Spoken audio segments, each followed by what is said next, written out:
Hoje é dia 12 de junho, Dia Mundial contra o Trabalho Infantil. Neste ano, a campanha tem por objetivo alertar para o risco do aumento do trabalho infantil em função da crise pela pandemia do Covid-19. E o slogan da campanha nesse ano é Covid-19. Agora, mais do que nunca, protejam crianças e adolescentes do trabalho infantil.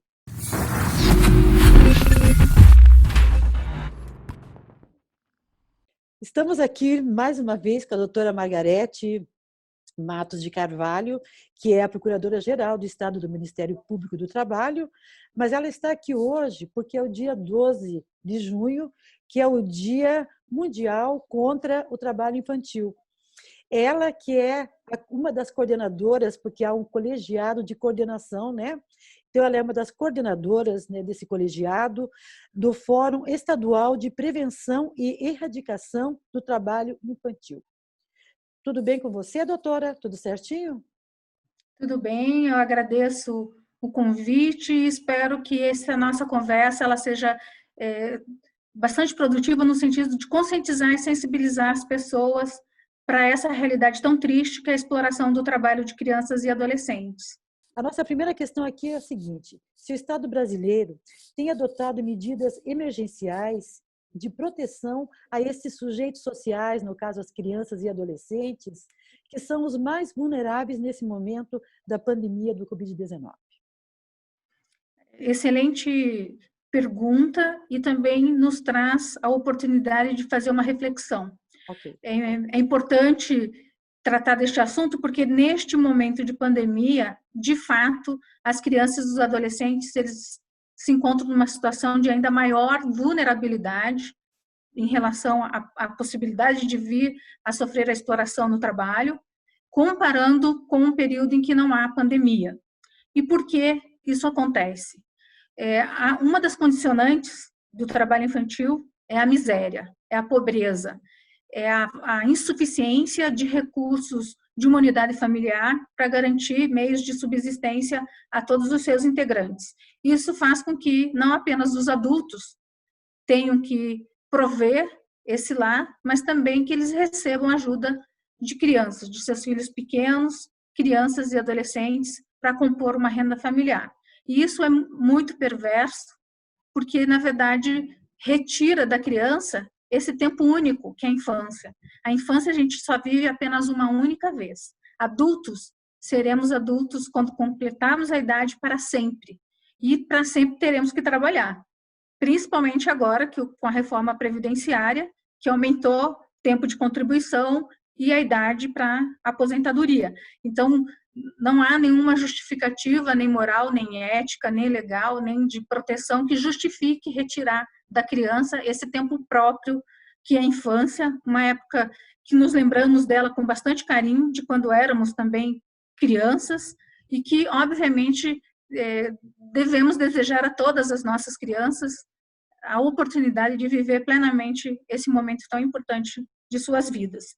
E indo diretamente ao seu questionamento, não há, eu desconheço medidas adotadas neste momento, seja de políticas públicas ou medidas provisórias, temporárias, emergenciais, de proteção às crianças e os adolescentes em tempos de pandemia, principalmente no que diz respeito à prevenção e o combate ao trabalho infantil.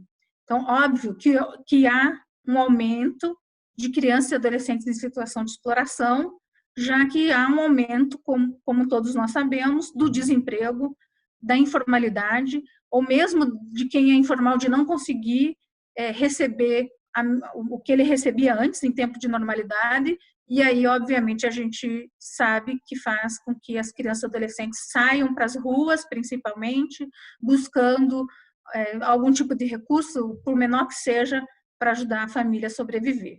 E isso a gente vê nas ruas da cidade, nos carrinhos de coleta de materiais recicláveis, e que tem mais uma condição associada, que é a paralisação das aulas.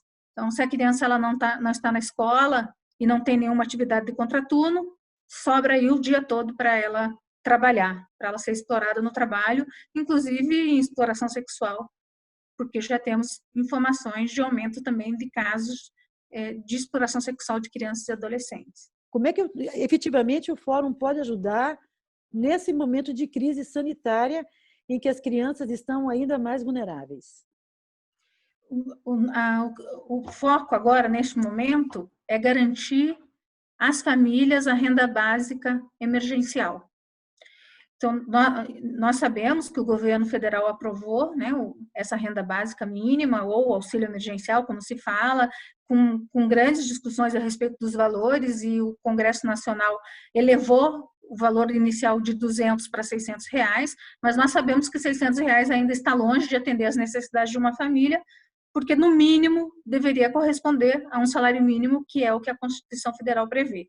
Então, nós estamos trabalhando junto aos municípios para que as políticas de assistência social, elas sejam todas voltadas para as famílias, para que a família obtenha essa renda mínima, obtenha cesta básica em complementação à renda básica mínima e outros auxílios que podem fazer muita diferença na sobrevivência dessa família, para que não haja a necessidade das crianças e dos adolescentes saírem buscando um trabalho ou serem aliciados por qualquer tipo de atividade ou mesmo explorados por seus pais para que essa família sobreviva. Porque nós não podemos vitimizar a família pelo fato dela ser pobre, de ser uma família empobrecida, pela desigualdade social que existe nesse país, que é um problema muito grave, muito sério, e que as famílias não são responsáveis por essa situação.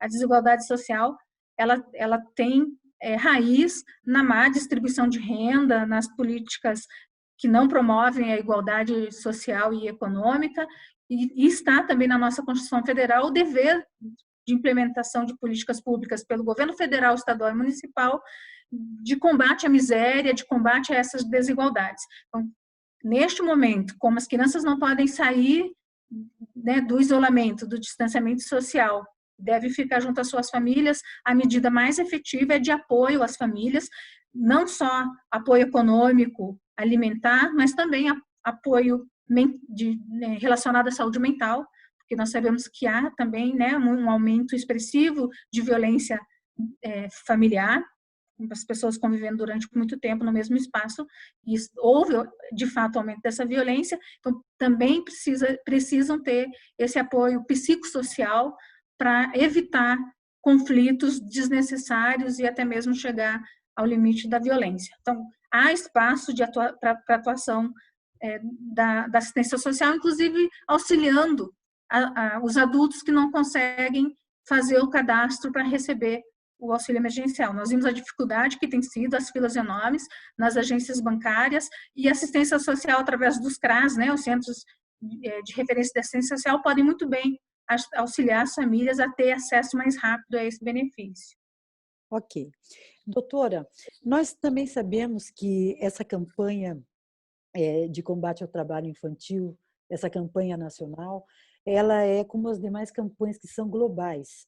No caso dessa, ela é linkada, né, em um alinhamento mundial à OIT. De que maneira essa ação, a globalização, né, desta ação, ela facilita nos trabalhos efetivos em cada local?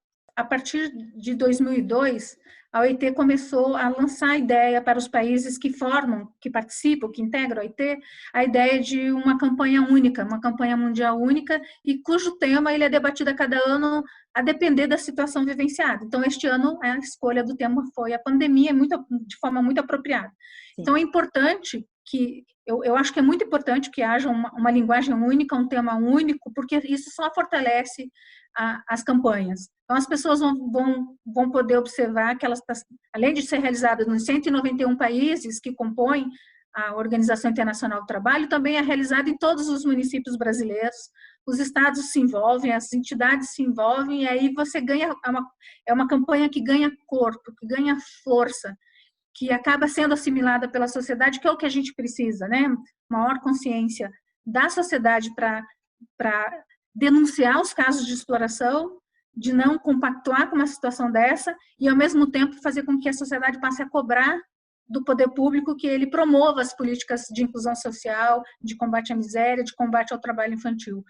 É preciso que as pessoas saibam que a responsabilidade por essa situação irregular é do Estado, é do governo, é do gestor público, municipal, estadual e federal. Tem alguém que tem a caneta para resolver, para solucionar, e não o faz por falta de vontade política. Nós tivemos, só para você ter uma ideia, um corte de mais de 98% do orçamento federal para assistência social que era repassada para estados e municípios. Então, como que a gente pode pensar no desenvolvimento de uma política tão estratégica, tão importante quanto é a da assistência social? A gente tem uma lei orgânica da assistência social, a gente tem um sistema único de assistência social, que é único no mundo, que, de fato, se fosse implementado, daria conta das nossas mazelas sociais, mas nós precisamos de recurso orçamentário, porque sem dinheiro não se faz nada. Então, é um outro ponto que nós precisamos ter clareza para saber cobrar e obter de volta aquilo que, de fato, a população merece. E é no momento, por exemplo, que nós escolhemos os nossos vereadores, prefeitos, deputados, senadores, para entender quem, de fato, né, está do lado da população, está do lado dos direitos da criança e do adolescente e saber fazer a melhor escolha. Ok. Doutora, a gente sabe muito bem que, independente da crise sanitária que atravessamos, as crianças, elas já vivem esse abuso, essa exploração, né, do trabalho infantil. Tanto é que, pelas nossas pesquisas, desde 2002, que foi criado o fórum, né, ou alguma coisa por aí. Então, nós sabemos que, nesse momento, a pandemia ela só aprofunda a crise e ela acaba expondo ainda mais o problema. Nós estamos finalizando aqui a nossa entrevista e eu gostaria muito, doutora, que você deixasse aqui uma mensagem para as crianças e para os adolescentes, né? Da nossa coordenação do fórum, uma mensagem aqui que fique para eles, que eles possam guardar, que seja de esperança. É com você, doutora. O fórum ele tem tentado também trazer para o seu espaço de discussão crianças e adolescentes, para dar às crianças e adolescentes a sua voz, para ouvi-las, para ouvir o que elas têm a dizer a respeito dessa situação. O próprio MPT, o Ministério Público do Trabalho, tem um programa nas escolas para discutir o trabalho infantil. Então, a mensagem que eu gostaria de deixar às crianças e os adolescentes, que eles conheçam os seus direitos, que eles conheçam o Estatuto da Criança e do Adolescente, que eles saibam que o trabalho infantil ele é proibido, que eles não devem aceitar esse tipo de exploração e que tem ao lado deles várias instituições para protegê-los. A começar pelos conselhos tutelares, que às vezes são vistos de uma forma negativa, quando na verdade eles de fato protegem os direitos das crianças e do adolescente, e também no caso de trabalho, o Ministério Público do Trabalho estará sempre de portas abertas para escutá-los, para acolhê-los e para preservar o que vocês têm de mais precioso, que é, neste momento, a infância e a adolescência, né? Que vocês não sejam privados desse momento tão importante na vida de vocês e que vivam com plenitude, com saúde e que cresçam adultos responsáveis, saudáveis e estruturados para ter uma vida feliz. Muito obrigada. Muito obrigada.